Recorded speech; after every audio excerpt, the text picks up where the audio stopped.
اعوذ باللہ من الشیطان الرجیم بسم اللہ الرحمن الرحیم۔ وضاحت آیت نمبر 133 133 سورۃ الانعام۔ آیت نمبر 133 وَرَبُّكَ الْغَنِيُّ ذُو الرَّحْمَةِ، اسے کسی کو عذاب دے کر کوئی فائدہ نہیں ہوتا، یعنی کہ اللہ تعالیٰ کو، پروردگار کو، تمہارے پروردگار کو کسی کو عذاب دے کر کوئی فائدہ نہیں ہوتا، اور کسی کی بندگی اور اطاعت سے اس کا کوئی رکا ہوا کام چل نہیں پڑتا، وہ ان سب چیزوں سے ماورا اور بے نیاز ہے۔ ان یشاء یذہبکم ویستخلف منہم بعدکم ما یشاء، وہ اس پر قادر ہے کہ ایک نئی مخلوق کو تمہارا جانشین بنا دے۔ کوئی نئی مخلوق لے آئے، اللہ کا اختیار مطلق ہے، وہ چاہے تو ایک نئی نسل آدم پیدا کر دے، کیونکہ اس کی بہت ساری مثالیں ہمارے پاس پہلی اقوام کی شکل میں موجود ہیں، اور ان کے قصے قرآن پاک میں، قرآن حکیم میں ہمیں جا بجا ملتے ہیں۔ کما انشأکم من ذریۃ قوم آخرین، کہ جیسے اس نے تم کو پہلی قوموں میں کی اولادوں میں سے پیدا کیا، جیسے قوم عاد عرب کی بڑی زبردست اور طاقتور قوم تھی،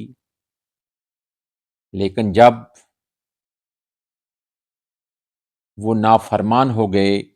تو اللہ تعالیٰ کا ان پر عذاب آ گیا، ان کو پکڑ آ گئی،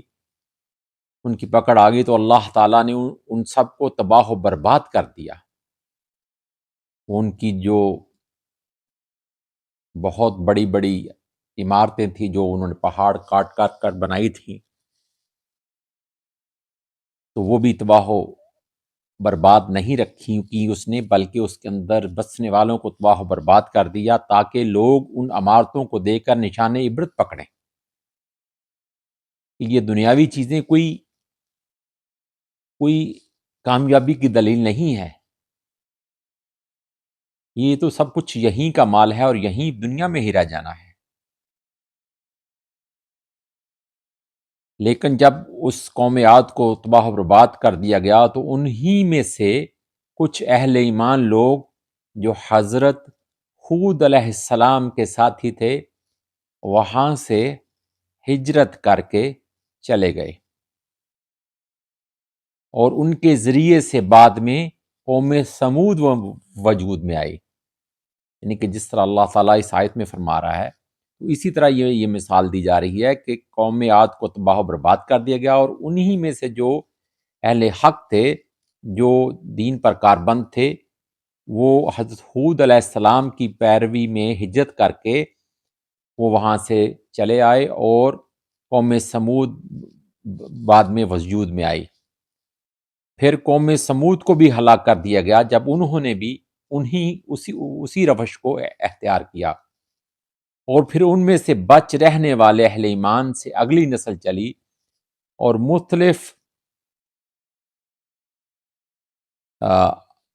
مختلف حالات میں ہوتی ہوئی جب قوم سمود وجود میں آئی تو پھر قوم سمود کو بھی ہلاک کر دے گا، اور ان میں سے بچ رہنے والے اہل ایمان اگلی نسل چلی اور مختلف علاقوں میں مختلف قومیں آباد ہو گئیں۔ چنانچہ جیسے تمہیں ہم نے اٹھایا ہے کسی دوسری قوم کی نسل سے، یعنی کہ ہم نے تمہیں پیدا کیا ہے، اسی طریقے سے ہم تمہیں ہٹا کر کسی اور قوم کو لے آئیں گے۔ اللہ اکبر، استغفر اللہ، اللہ تعالی ہمیں اپنی اطاعت نصیب فرمائے۔